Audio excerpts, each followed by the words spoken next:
The sharp slap of pounding leather gloves attracts the attention of a few passers-by who peek through the barred windows of the community center in one of the sprawling, impoverished Nairobi suburbs.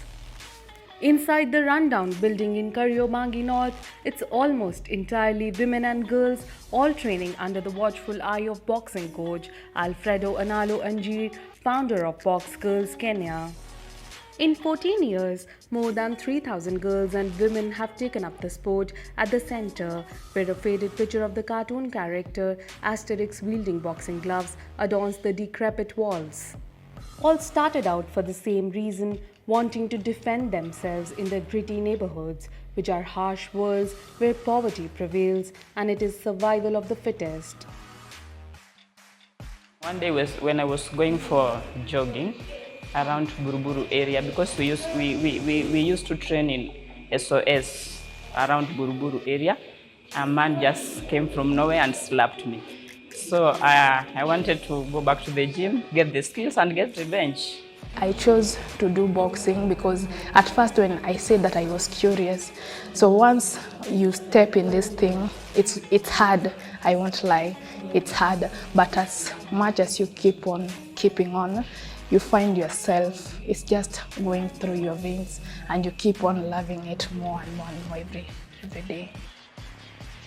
For most at BoxGirls Kenya, the contact sport is a leisure activity, but some have made it their life, becoming professional pugilists. Some have even made it to the Olympics, such as Elizabeth and Diego, who took part in the London Games in 2012, and Christine Ongare, who will compete in Tokyo. So most of them have similar stories whereby they have been assaulted by boys and they wanted to come and train. But I told them that also training for that purpose, for revenge, is not good.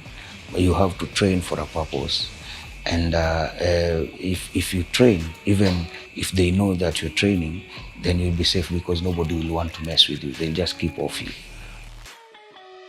A native of Kariobangi himself, he knows full well the problems encountered by women living in deprived areas of Nairobi, including physical and mental abuse and rape. Often, girls are forced to drop out of school because of poverty, pregnancy, or early marriage. And women are also vulnerable because they are often not economically independent, he says. So, after witnessing Kenya's bloody post-election violence that erupted in 2007, when women and girls were often the target of attacks, he decided to take action and created BoxGirls Kenya. Boxing is a nice thing, most especially when it comes to self-defense.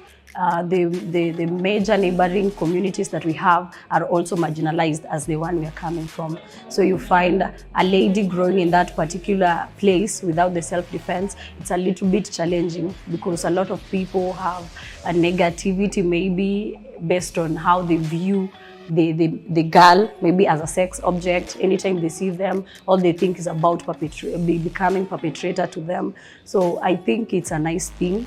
Training a lady with the self-defense skills, you make her feel safe. Anytime she's walking around, she's feeling secured.